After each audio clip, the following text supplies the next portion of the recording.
এই গল্পটা আমাদের গ্রামের এক আজব মানুষ চান্দুকে নিয়ে। চান্দু এমন একজন মানুষ যে নিজেকে সব বিষয়ে এক্সপার্ট মনে করে। সে নিজে কিছু জানুক আর না জানুক, কথা বললে মনে হবে সে টিভির বড় বড় পণ্ডিতদের শিক্ষক। একদিন গ্রামের মানুষ দেখলো চান্দু দাঁড়িয়ে আছে একটা গরুর সামনে, খুব সিরিয়াস মুখে লেকচার দিচ্ছে। একজন জিজ্ঞেস করলো, চান্দু, এই গরুর সামনে কি করছিস? চান্দু বলল, দুধ বাড়ানোর মোটিভেশন দিচ্ছি। লোকটা অবাক হয়ে বলল, গরু কি বুঝবে সব?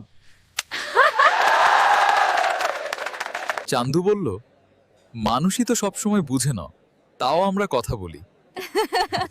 ঠিক তখনই গরু হঠাৎ করে লাথি মেরে চান্দুকে কাদার মধ্যে ফেলে দিল। গ্রামের মানুষ হাসতে হাসতে শেষ।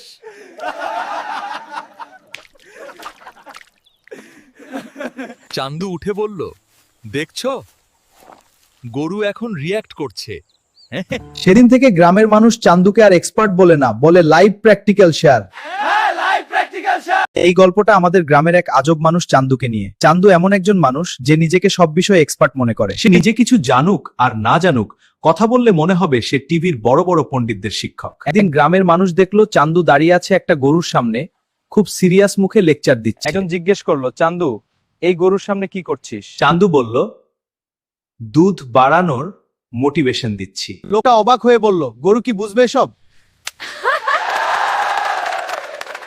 চান্দু বলল, মানুষই তো সবসময় বুঝে না, তাও আমরা কথা বলি। ঠিক তখনই গরু হঠাৎ করে লাথি মেরে চান্দুকে কাদার মধ্যে ফেলে দিল। গ্রামের মানুষ হাসতে হাসতে শেষ।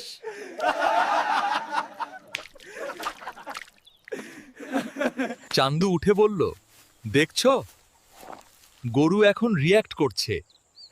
সেদিন থেকে গ্রামের মানুষ চান্দুকে আর এক্সপার্ট বলে না, বলে লাইভ প্র্যাকটিক্যাল শেয়ার।